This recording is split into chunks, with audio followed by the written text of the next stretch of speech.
Hi, this is James. Welcome to the channel. We are doing a series on the Gospel of Matthew, and we are currently at Matthew chapter 12. We'll be doing verses 1 through 8 here, and looking at the text, we'll probably go from verse 9 all the way to verse 21 on the podcast. At the end of the video, I'll put up here information on how you can find the podcast if you're not as currently listening to it. Let's get right to it. This is one of my favorite passages of Scripture. Anyway, here we go. By the way, I'll be reading from the English Standard Version. It says, at the time Jesus went through the grain fields on the Sabbath, his disciples were hungry, and they began to pluck heads of grain and to eat. But when the Pharisees saw it, they said to him, "Look, your disciples are doing what is not lawful to do on the Sabbath." He said to them, "Have you not read what David did when he was hungry, and those who were with him, how he entered the house of God and ate the bread of the presence, which was not lawful for him to eat, nor for those who were with him, but only for the priests? Or have you not read in the law on how the Sabbath the priests in the temple profane the Sabbath and are guiltless? I tell you, something greater than the temple is here. And if you had known what this means, I desire mercy and not sacrifice, you would have not condemned the guiltless. For the Son of Man is Lord of the Sabbath." So, I just love this passage of Scripture because a lot of times I've run into people who put policy over people. They tend to focus more on the rules and not on the needs of the people that are under their leadership. And those are the hardest type of leaders to deal with. I'm a type of person that I try to be flexible, and I believe that if you are a leader, no matter where you are, whether you're in the military or you're in a nonprofit organization, I'll give you a quick example and then we'll get to my 3 points. I used to run a group home for people who had developmental disabilities, and I had a really sharp young lady that she only worked for me 2 nights a week. Her main job was taking care of animals on a farm on a small college campus. And she called up, sounded really nasally and sick. And I said, "Don't worry, I'll cover those shifts. You stay home and get well." And the rest of the time I was there, she was one of my hardest workers because I showed that I cared for her, and therefore she responded accordingly. So we got 3 points. Point number 1, a good leader takes care of his people. Now, the Pharisees complained about the disciples plucking the heads of grain, but they completely missed the big picture. Now, I'm going to go to my commentaries. This is what R.C. Sproul has to say about it.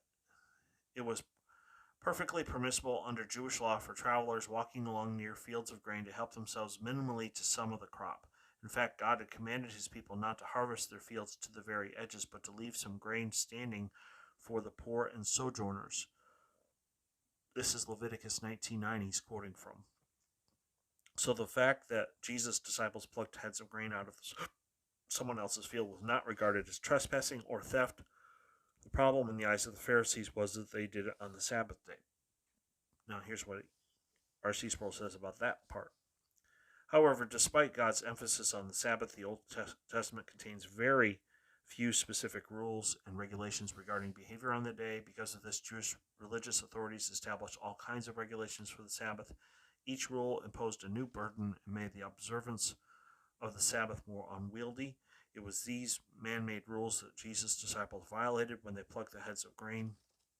The Pharisees considered this action a violation of the Sabbath because of their laws required the Jews to refrain from all unnecessary work on the Sabbath. The Pharisees believed that plucking a head of grain amounted to reaping, and rubbing the grain to separate the wheat from the chaff amounted to threshing, so they rebuked Jesus for allowing the disciples to violate the Sabbath. So basically, these were man-made rules that they had come up with, and Jesus basically said, no, we need to take care of our people. They're not violating the law, and you're going too far. So, Point number 2, where he says in verse 5, have you not read?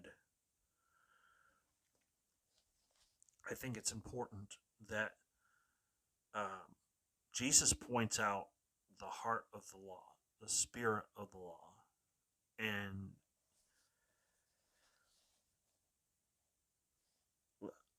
let me see what Spurgeon has to say here. He says, some commentators argue that Abimelech allowed David to take the bread because it was within his prerogative to exercise mercy to anyone who is hungry. This is referring to the section of Scripture that Jesus quotes. Others say that he allowed this exception because it was David who requested it, assuming that Abimelech knew that David was the Lord's anointed king and he was willing to feed David out of respect for the office. I think what Jesus was getting to was that they did not act in a way that was merciful or kind. That's why he gets to what I'm going to talk about in the third point.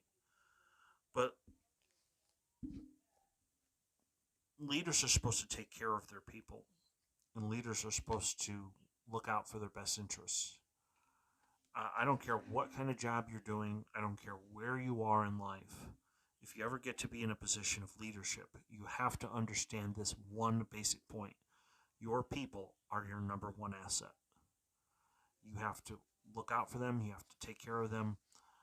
Because quite frankly, if you get a good worker and you don't look out for them, in 6 months to a year, they're going to put out their resume and they're going to look for another job. But it's also, in my mind, the Christian thing to do. If we're supposed to love God and love our neighbor, if those are the two key things we're supposed to do, and that means that we look out for our people and take care of them. Which leads me to point number 3, and I believe is the most important point here, and that is when Jesus quoted, I believe from Hosea, he says, I desire mercy, not sacrifice. Now, in the Sproul commentary, this is what R.C. said. He said, as Jesus put it, if you had known what this means, I desire mercy and not sacrifice, you would have not condemned the guiltless. Just as David was guiltless in apparent violation of the sanctuary law, the disciples were guiltless in violating the Sabbath. The need for mercy overruled ritual. That's the bottom line. That's why I love this passage so much. When I worked at the Oklahoma State football games, I lived in Stillwater for a long time, and I worked with Express. They said, if you're not sure about something, look at 3 basic rules. Is this good for the customer? Is this good for Express? And is this good for Oklahoma State? And if you can answer all 3 of those things, then most likely it's a good thing to do. I'll give you a perfect example. I was a gate supervisor. I looked at my gates were South Gate 3 through 6. 6 was important because that's where my club and suite people came through. Now, towards the end, they established a rule that you couldn't come back in. Once you came in, you could not go out to your car for any reason. Well, I saw this guy with this very panicked look on his face, looking through the gate and going back and forth. And I walked up to him and I said, is there something wrong? And he said, I can't find my daughter. And I said, I know the policy says no re-entry, but come on inside. I need you to go look for your daughter. If you find her, please come back through this gate. And because if you don't, and so I got the description of his daughter. I let the guy in. I radioed my supervisor, told them the description of the little girl, and they found her. So it was in his best interest, obviously, to find his little girl. And that, to me, was the most compassionate thing I could do. If you use the rules to beat people up, if you use rules to kind of lord over other people because you like putting your thumb down, pushing down on them, you shouldn't be in leadership. Like I said, your people are your number one asset. And you have to take care of those that are under your authority. The the centurion that came to Jesus talked about, he's a man of authority, and he can tell somebody go, and they go, and he tell another one come, and he comes. But even that Roman centurion described in just that brief passage that you have to, he never described it that he would lead in a way that was hostile towards those that served under him. And this is why this is one of my favorite passages. I've been under good leaders and I've been under bad ones. And I will tell you, the good ones understand the concepts that are in this passage. And the bad ones, they definitely don't. They look out for themselves. They care nothing for the people that work under them. And they're harsh. And it is very obvious. And you can see that in a place that has high turnover. Now, Romans 13 does tell us that we have to obey those that are in authority over us. And we are to do that because our ultimate goal is to glorify God. But if you're a leader and you look at this passage, it should be pretty obvious to you that you need to look out for your people, that you need to, as a Christian, study the Word. And that passage from Hosea is extreme. I'm 99% certain that passage is from Hosea. But I'm going to look up the word mercy.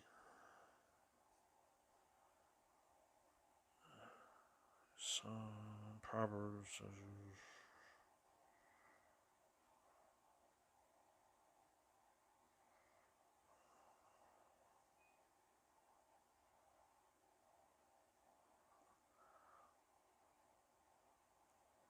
Well, unfortunately, I can't find it. So,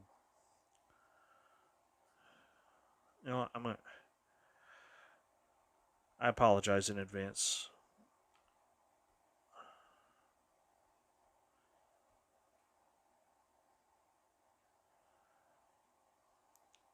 I can't find it, but that one passage, maybe I would look it up on my phone, but my phone is my camera. But that one passage, I desire mercy and not sacrifice, is extremely important. And I tell you what, when I'm editing it, I'll put the link, or I'll put the up there, so I can tell you where exactly Jesus was quoting from. But it's one of the most important verses in the Bible. We are to love God with all our heart, soul, mind, and strength, and love our neighbors ourselves. Part of loving our neighbors ourselves is we are merciful to other people.